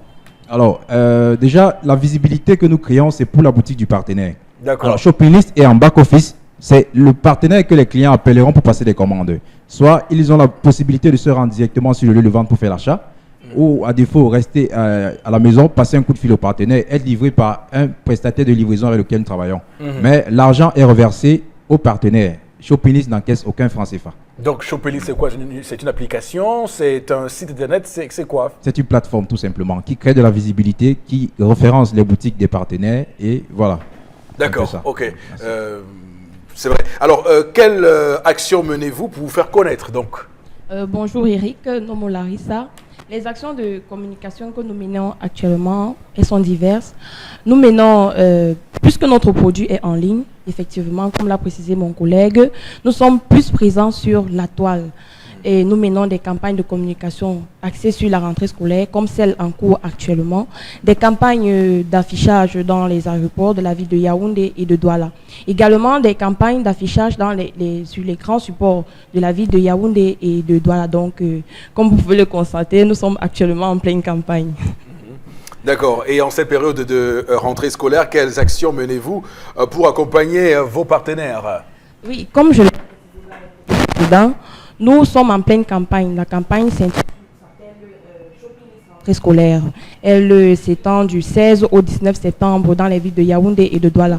Et nous avons de nombreux partenaires qui nous accompagnent. La librairie EcoBook située à l'Académie de Aqua, la librairie papeterie qui est située à Aqua, face Cheval Blanc, la librairie papeterie Nono que vous connaissez très bien située à la direction des impôts. Également une maison de couture nous accompagne pour la confection des tenues la rentrée scolaire de nos bouts de chou. Cette maison de couture s'appelle Sidou Fashion Confection. Bon, pour associer à cette action de communication, nous avons mis sur pied un jeu concours. Le principe est simple, vous effectuez un achat de 10 000 francs minimum chez les partenaires que je viens de citer. Vous inscrivez votre nom plus votre contact téléphonique au dos du ticket. Vous le déposez dans l'urne présent sur le lieu de vente. Le tirage au sort est prévu sur le plateau de émission.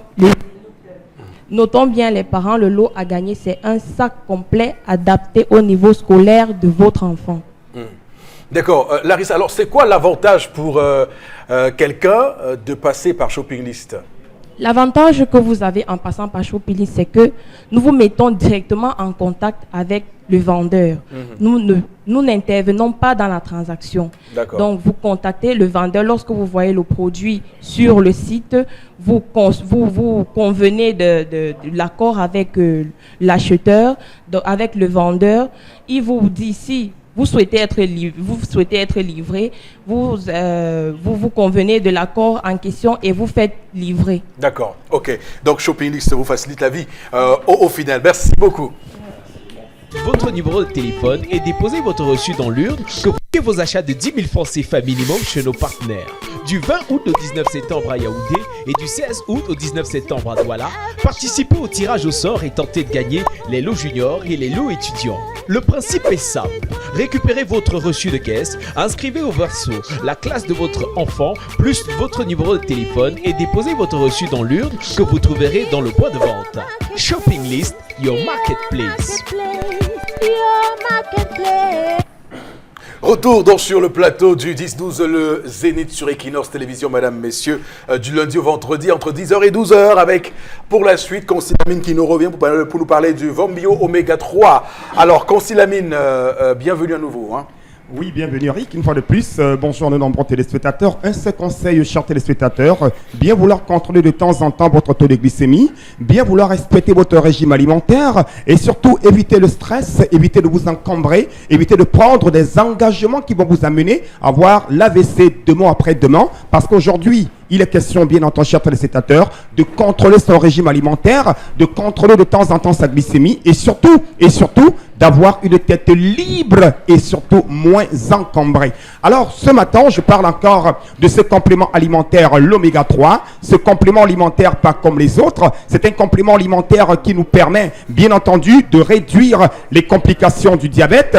Le Vombio oméga 3 permet également, bien entendu, de prévenir les AVC. Le Vombio oméga 3 permet également de réguler le taux de cholestérol dans le sang. Le Vombio oméga 3 permet également, bien entendu, chers téléspectateurs, de réduire naturellement la pression artérielle. L'oméga 3 permet également, comme je l'ai si bien dit, de faciliter la guérison des inflammations. Il permet également d'assouplir nos articulations. Voilà donc quelques avantages liés à la consommation régulière de ce complément alimentaire, pas comme les autres. Il est d'origine américaine. Il vient tout droit des laboratoires Cedorex et il est commercialisé au Cameroun par le concept Salaka. Il ne coûte que la somme de 5 000 francs seulement, je dis bien 5 000 pour une boîte de 30 gélules, je dis bien 5 000 francs pour une boîte de 30 gélules et c'est une gélule par jour pendant le repas. Alors chers téléspectateurs, quel que soit vous êtes, vous avez un début de diabète, vous êtes déjà diabétique, vous avez déjà avoir l'AVC, votre tension ne cesse de se lever et bien entendu, n'oubliez surtout pas qu'en prenant régulièrement l'oméga 3, vous allez vous voir être soulagé parce que le Vambi oméga 3 permet de réduire, comme je l'ai si bien dit, les complications du diabète. Il nous permet, il prévient les AVC, il régule le taux de cholestérol dans le sang, il réduit naturellement la pression artérielle. Également, ceux qui ont les problèmes de crampes,